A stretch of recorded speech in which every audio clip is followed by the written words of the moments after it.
Although Final Fantasy III took over 15 years to get a release outside of Japan, it got some of the most varied and faithful re-releases of the NES entries in the series. There's the full 3D remake which was released on the DS and the PSP, which later made its way onto the PC through Steam, as well as the popular Pixel Remaster series. The game features a job system with dedicated classes, where characters can change jobs between battles, so a player can adjust their strategies if they're struggling with a boss or dungeon. It was the first game in the series to feature interchangeable jobs like this, and it will become a mechanic that the community is very fond of as it adds to the game's replayability. Unfortunately, the story of this game is pretty lacking, and there are certain sections and bosses that effectively force the player to use certain classes. The game also lacks a straightforward main villain, and has a pretty generic 4 crystal story. That being said, I love this game. I have fond memories of picking up my copy on the DS and sinking hundreds of hours into it. But I didn't mean to reminisce, folks. Let's look at some hard bosses. Starting with the NES version and the any percent category, the hardest boss is actually the very first one you fight in the game, the Land Turtle, because it's the only boss you fight. This game has a credits warp that can be done really early in the game, for a total runtime of about 6 to 7 minutes. There is still a difficult aspect to this fight though, and it's related to how bosses in general work. In the Final Fantasy I hardest bosses video, we looked at how, despite a player knowing what spell will come next, they still need to respond to the outcome. In a way, Final Fantasy III bosses are even more predictable. They have a list of seeds that determine what actions the boss will take, determined by the frame that the fight starts on. Just about everything is predetermined if you can figure out what seed you're on. The difficulty comes in avoiding bad seeds, which isn't really in the player's control, and efficiently determining what seed you're on, and executing the appropriate strategy, which the player is in control of. Runners have put a massive amount of work into solving for every seed for every boss with the weapons, spells, and classes that are available at that point in the run. Because this run is so short though, higher level runners will pick up an Arctic Wind and attempt to begin the fight on a particular frame, landing on a seed that gets a max damage Arctic Wind and ends the fight in the fewest turns possible.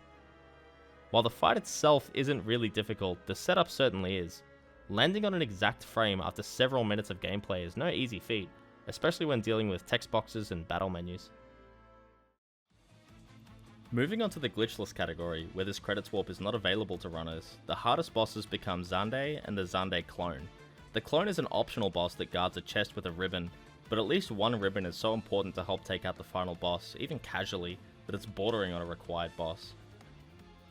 The footage you've been watching for the NES portion of this video comes from Yogidamonk, who currently holds all 4 NES world records for Final Fantasy III. For Xande, I'm going to play his fight in full. Watch as he uses a mixture of safe and haste to boost defense and offense respectively, while reacting to the high damage spells that this boss throws at him. Oh dear. I'll give it one, I can't stay this long. Oh boy, I need to heal. Okay, good. We're okay. We're okay. Got a little close there. Oh yeah. Good damage. Oh boy, I need to do this. Unlucky. Unlucky meteor spam.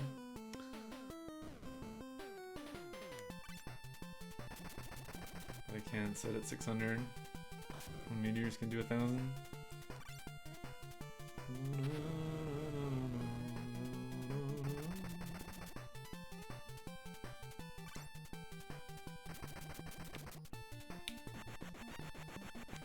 But yeah. For the Xande clone, a massive amount of seeds open with a back attack, and some of these open with a meteor or other spells that just result in a game over immediately. Otherwise, he'll target a character with some variety of attacks that are all pretty risky to deal with. Casting Teleport will deal with him instantly, but surviving the opening is tough. Most back attack seeds will still have winnable strategies, but this fight is so deep in the run that manipulating the whole way is simply not viable for a human.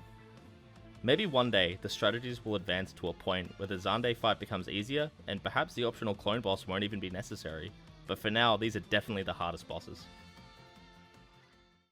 I mentioned earlier that the 3D remake of Final Fantasy III was released on the DS, PSP, and PC, and while they're mostly the same games, there are some differences. The PC and DS versions have an item duplication glitch, which is mostly used early in the run, but effectively gives infinite amounts of an item so long as you hold at least one.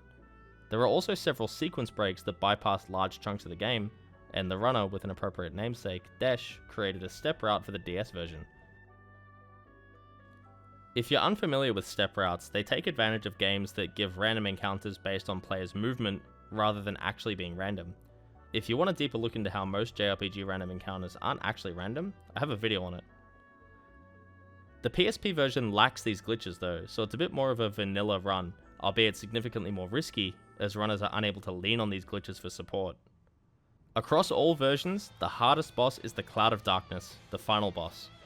With 120,000 HP, 2 snakes that are independent enemies that buff the boss and attack the party, and the Cloud of Darkness herself having the advantage of getting 2 attacks per turn, this boss is crazy hard, even casually, without lots of grinding. The main threat is the Particle Beam spell. It deals massive damage to all party members, and yes, can be cast twice in a row, which is a very tough position to recover from. Because the Cloud of Darkness can get a double Particle Beam, it can actually be cast 4 times in a row, though it's really unlikely. Basically, if the Cloud of Darkness gets the last turn in one rotation and does Particle Beam twice, and then gets the first turn in the next rotation and gets another double Particle Beam, it's cast 4 times in a row, and that's pretty much game over. You can't recover from that position. Because there simply isn't a straightforward way to play this fight, different runners tend to have their own strategies and decision-making process, so it's hard to describe a general strategy for this fight. Regardless, it's an extremely unforgiving boss, and while in the series I don't factor in a fight's position in the run, it really doesn't help that it's the final boss in the game. In the Pixel Remaster, the hardest fight is once again the Cloud of Darkness, but with a completely different game plan. The strategy is to have all but one party member dead, with your living character set to the Dragoon class, wielding double Blood Lances, healing the Dragoon based on damage they deal. This strategy causes the Cloud of Darkness to basically just spam Particle Beam, with a physical attack occurring every now and again. Runners will have the Dragoon jump, and then turn on Auto Battle, which repeats the previous turn, and then just hope. The major threat is getting an unfortunate turn order. Luckily this time, the Cloud of Darkness only gets 1 turn per round, but a similar issue to the 3D version exists where an unfortunate turn order can see the Cloud of Darkness getting 2 Particle Beams in a row, which is still a hard position to recover from. It's basically just a coin flip after the first jump, but it's the fastest known way to kill. I want to give an honourable mention here though, to the fight against Hein. Hein is a boss that changes his elemental weakness every 3 turns, somewhat like the Spheromorph boss in Final Fantasy X. Scholars can be used to scan Hein for his weakness, and runners use 3 Antarctic Winds to deal damage before he gets his first weakness, and then 2 consumable damage items that Hein is now weak to. This poses a few issues though. As the turn order is unpredictable, if too many Antarctic Winds are required earlier in the run, and Hein changes to Ice weakness, the runner may be completely out of Antarctic Winds and needs to wait for his next weakness. Also, because we know Hein changes his weakness every 3rd turn, runners will have the Scholars scan on the 3rd turn. But if the Scholars get ahead of Hein and he hasn't changed his elemental weakness yet, the scan, and thus the entire turn, is wasted. Follow-up items after the first weakness change can also underdamage, resulting in a second elemental change occurring. The fight may not necessarily threaten a game over, but at a high level, the time loss can effectively end a run if the fight goes poorly. While runners are far more likely to die to the Cloud of Darkness, Hein is a really tough fight, and one that I still wanted to talk about. Thank you to these runners for taking the time out of their day to share their valuable insight and help with researching this video. Their social media and stream links will be in the video description, along with my own. Thank you for watching, and up next will be Final Fantasy IV.